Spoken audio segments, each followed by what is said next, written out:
Hello, sword friends. I brought in something really special today for my collection of swords at home. This is a Nihonto, and it was made, get this, nearly 400 years ago. I showed it to my students last night here at the dojo. Now I want to show it to you. Let's take it apart and look at it and research it a little bit. I hope you'll join me.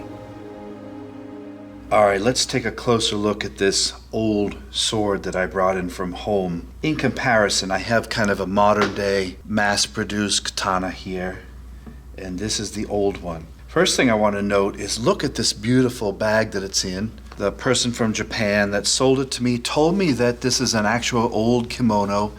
It's really, really thick. It feels like some sort of winter kimono here, and you can see it has this really long tassel. I don't know how long that is, but it's just beautiful, this kimono itself. And I'm going to use this as the kind of backdrop for the sword. So if you'll excuse me here while I remove it. But this is just beautifully hand embroidered down here. I'll hold it up for you to see all the different colors of the different types of flowers. This is all hand stitched. Inside is thick cloth, but the bag alone is really nice. I don't know what year it's from, of course. Could be very new, I don't know. It could be old. And that beautiful, beautiful, big, huge tassel on here. So I'm going to lay that down. Okay, now I want to show you one thing immediately is this is a modern katana here. And this is the old one. Now the first thing you notice is the massive size difference. Look at the difference between this one here and this one. So this is classified as a Nihonto, a katana from Japan, but you'll notice how small it is compared to the other. Why? I don't know. Obviously the people were shorter back then. Samurai were anywhere from like 4'11" to 5'3", maybe 5'4". So for a modern day practitioner, you know, I'm 6'3", or used to be 6'2". This is much better for my hands as this is much smaller. So I would classify this as a ko katana, or a small katana, kodachi, just because of its unbelievably small size. Now I've had some people say it could have been made for a smaller man or a female. Quite possible, I don't know. It's too old to know the exact history of who it's passed through. But look how small that handle is. The ska here is, I don't know, like 9 inches maybe? Whereas this one's about 12. Tsuba guard is smaller. The blade is shorter. Everything's smaller about this compared to the other one. So I just wanted to show you the differences in sizes here. It's just amazing the difference. I'm going to take this big one and put it away because we're not talking about that one today. I'm going to take this apart now, so let's close in. Here's a close-up of the ska handle. It's very small. And as you can see, it has one makugi pin, which I'm going to remove right now. It could be original, it looks very old. And I'm going to push it out from this side. I'm just using this little thing, which is basically a little shelf holder. And I'm going to push this through to push the pin out. As you can see, it comes out pretty easily. It's probably been taken apart dozens or hundreds of times. And let's remove the handle itself. Here comes off pretty easily, and there you can see the nakago, or the tang. Let's take the spacer off.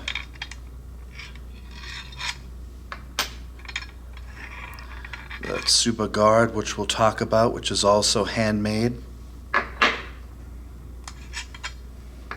So I'm going to remove the saya. So this is a old Nihonto from a long, long time ago. As you can see, the nakago tang is quite small. One pin, one hole. So here's the signature on the tang. I don't know if you can see that. I'm going to move it around in the light a little bit of the smith that made this. I have translated these through my research, and the kanji say, if I am not mistaken, as follow. This kanji is kawachi, and the next kanji is no. The next kanji means kami. The next kanji is minamoto, And this one is Hiro, or Hira, Hiro, and Nobu. So all together, Kawachi no Kami Minamoto Hironobu. It basically means made by Hironobu. Hiro is wide and Nobu is faith or belief of the Minamoto clan in the province of Kawashi. Made by Hironobu, the swordsmith of the Minamoto clan in the province of Kawashi. I've researched Hironobu, and he is part of a lineage of swordsmiths that goes back as far as perhaps 1661 to 1673. That's when the person from Japan and myself also thinks this sword was made somewhere around the late 1600s to possibly as late as the early 1700s. Taking a look at this fine blade by Hironobu, you can see the beauty of the detail here. And the Kawachi province where he was from in Japan is in the eastern part, which is now known as Osaka Prefecture. And researching Hironobu, he lived in Yamashiro, which is where old Kyoto was located, the Kanbun era, 1661 to 1673. You can see the beauty of this blade here. It's in very good shape as far as the polish. And the hamon line, it's quite visible all the way down to the yokote and the kisaki here. I'll put up some better pictures so you can see much closer in detail. Here's the kashira, which is brass or iron, and it has kind of a warrior motif on here, and it does have some gold that's still left. The ska handle is 9 inches or just underneath, and it has the samegawa, which is the cowtail stingray, in here under the wrap. That is real stingray skin, and what that does, the dimples on here hold the skaito much better. Remember, it was an island nation, so they had a lot of sea creatures around that they used for parts of the sword. It has a beautiful brown ito wrap here, which is extremely tight. I cannot move it. I don't know if it's been lacquered or not over the centuries. It's quite possible, but this is just immovable. It's quite soft and worn down. It is original. The manuki underneath are brass flowers of some sort. There's one here and there's one here. I think that this makugi pin actually might be original, or it's very old in itself, but these you can replace and make. This one has been hand carved to fit that hole perfectly. The fuchi collar here is again either brass or iron, I'm not sure which one, and it has that same warrior gold motif around the edges. It's quite worn down, and the lip here is very, very smooth from wear and tear. It could have been carried daily by someone, I just don't know. The koiguchi also looks like it's made of the same metallic material. It looks like probably iron or brass. These two seppa spacers are custom fit for this sword, and they look original to me. They're very, very old. Beautiful handcrafted edges here. Again, I'll put up more photos of close-up details. And the tsuba guard we'll talk about in a moment, because this is actually made by a second smith. Taking a look at the saya, it's made of gloss black lacquered finished wood here. This is obviously not the same sageo that is original because it's white and it's in good condition. I don't know when that was replaced, but that's obviously not original. At the bottom of the saya, this is unusual. It has a flat side here. In other words, it's not curved all the way. The top part is curved, but this part is carved flat. Hard to see the kurigata here. That knob is original, and the shitodome looks original as well. Of course, you have some dings and scratches on this saya, considering it's nearly 400 years old. It's in very, very good shape. It could be refinished, but I'm not going to touch it. I'm going to leave it as is. And we know that it's custom fit to this particular blade, so the habaki fits very, very well in there. It's tight. It's not going to fall out. It is in really good condition considering how old it is. Looking again at the blade, it is a 24.5 inch blade. That is very short, 24.5 inches total. And the hara, which is the grain, is clear. It has a good temper line, which is of notare wave type. And it has a chu, which is a mid-sized kisaki here at the end. Pretty typical for that time. The blade weighs about 1 pound and the sword assembled weighs about 2 pounds. Has a nice bohi that's about halfway down the blade and stops right there. And this katana is very, very small and light. Someone asked me, can you clean the tang? Absolutely you can. It's your sword. You can do whatever you want with it. It can be touched. It's just not polished, so of course it's going to rust naturally. But of course, if you wish, you could clean that up. I'm not going to, but you could. The silver habaki does come off with a little bit of effort, so I can take that off and show that to you here, and that is custom made to the sword at the time. It does look original to me. Everything is completely tight, up to spec. There is no room around that habaki, so to me it looks original. And I'll put one of the spacers back on, but I want to show you a close-up of this tsuba guard.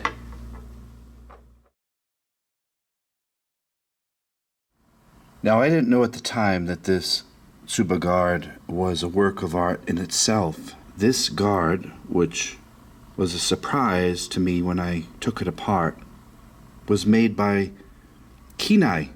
Kinai was an artist who was part of the Echizen Kinai school. How I know that is by the kanji here and some research. The signature of this artist is here. All of these reliefs on here are handmade, in this case of these types of flowers. Look at the beautiful etching on that guard. It really is a work of art. It's hard to show in video form.